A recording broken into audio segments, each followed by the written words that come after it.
All right, so I'm going to bring Coach Nix up here in a little bit, and just so you guys understand what we did was, 24 hours ago, he became the head coach, for a 24-hour period. And that was done not as a PR thing. That was really done to give him an opportunity to see what it's like to learn, because you can't, until you have experience, like I say with the quarterback, like you can't tell he has experience going in there. All right, it's the only way to get experience.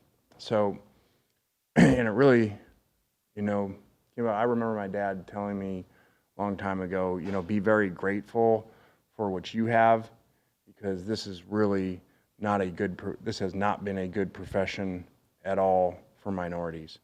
And he used to say all the time, he's like, I'm just telling you, there's more Tony Dungy's, there's more Lovie Smiths, there's more Mike Tomlins that never get the opportunity. And then it hit me when I was discussing this, that you look around and here's the SEC, here's a couple schools coming in from Big 12, and we're in 2023, and between SEC and Big 12 we have no minority head coaches. So that's really unfortunate. Not that I'm going to be able to change that, but to give someone an opportunity that to speak in front of the team, to handle media, to handle pregame meal, to handle injury reports, to go out there today to manage the kind of scrimmage, which is like a mock game that way, I think was really good for him. And again, you can't see how good somebody is until you get a chance to do it. So, that would be my wish out there to ADs, presidents, and universities, to understand that. And this is a good example. Coach Nix has been here. We've been fortunate to keep him here. He's had a lot of opportunities to leave.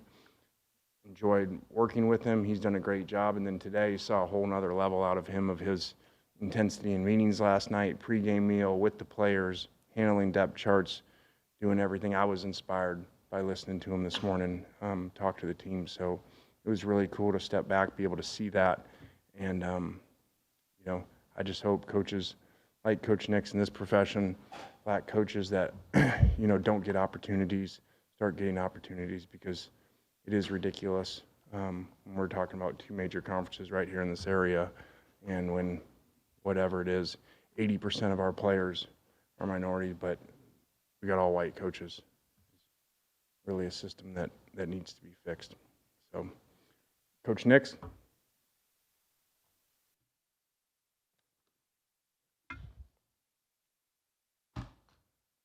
Guys? Coach, looked like kind of a defensive day today overall. Yeah, before I get started, let me say this. I want to thank Coach Kiffin again for the opportunity to go out there and be the head coach today. It started yesterday from organizing the staff meetings, having the chance to talk to the team in the pregame meal, go out there today and kind of help lead the coordinators as we went through the scrimmage. So very indebted and grateful for that. That didn't happen every day. As far as what you said earlier about the defense, I thought they did. I thought, first of all, they came out with a lot of energy and a lot of juice. Created, I think, about 3 turnovers today. Seen some guys up front, like Cedric Johnson, go back there and close the pocket a few times. And for our first scrimmage, I thought it was pretty good.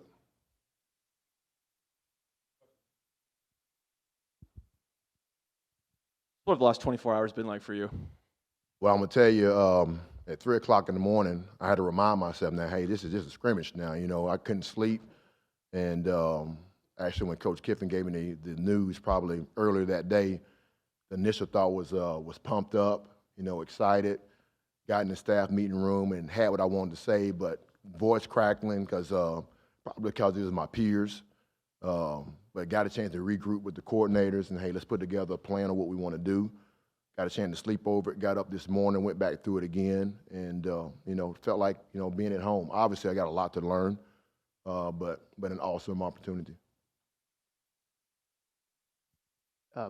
Let's Jam got a lot of touches, it seems. I know he's been here a short period of time, but what's been the early impression of him since he's gotten here and able to kind of get in the mix? Yeah, the whole running back group as a whole. I think the whole running back group as a whole they've been very dynamic so far during camp. I mean, they've been really the catalyst on offense. I mean, finishing runs, giving great effort. Talking about Jam as he's gotten in here. I mean, you know, for a guy that just transferred in, he's in shape, understand concepts really well.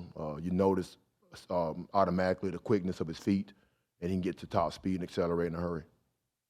Kind of building off that first question that was asked, you being here on the staff for, a decade now, being underneath multiple head coaches and all that, what has Ole Miss meant to you in your time here? I had to remind myself that I didn't graduate here. Sometimes I feel that way. I was like, man, did I grow up here? And every now and then Coach Kiffin will remind me, hey, you're a Mississippian. I said, no, Coach, I grew up in Alabama, but all my adult life has been here in Oxford or either Hattiesburg. And, man, Ole Miss is basically the fabric of my family, too. My daughter, all she knows is red and blue. My wife, we've gotten a solid foundation with Ole Miss and outside of it in this community, and it's been nothing but a plus for me. I got to thank God that He put me in a position to be around all these great head coaches, to learn from them, coordinators as well, and try to take a little bit from each, and and try to instill some of my values, some of my principles as I coach my guys.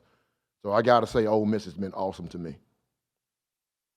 Coach, this is going to be a hard question, but do you feel like sometimes it's an uphill battle for a minority to become a head coach, and how do you overcome it? I got to speak for myself. I think I've had a lot of great opportunities to do what I do, and I'm very thankful for it.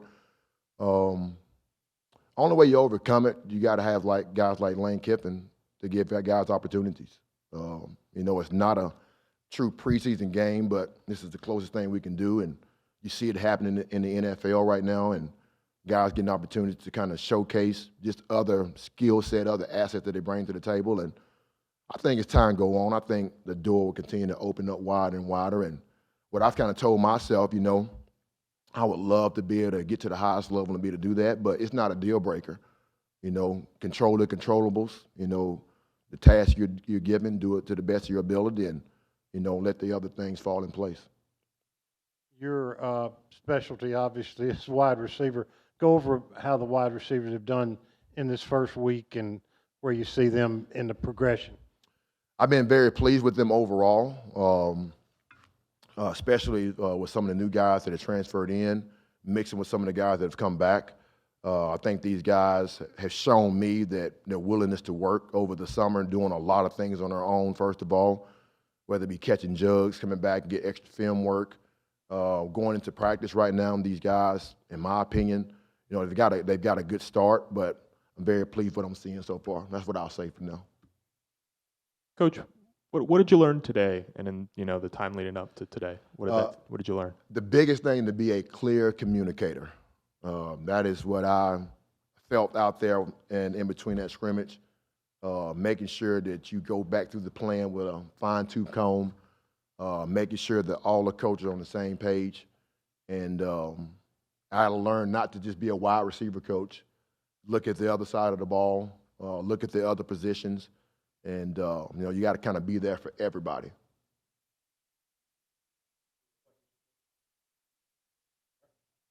Thank you.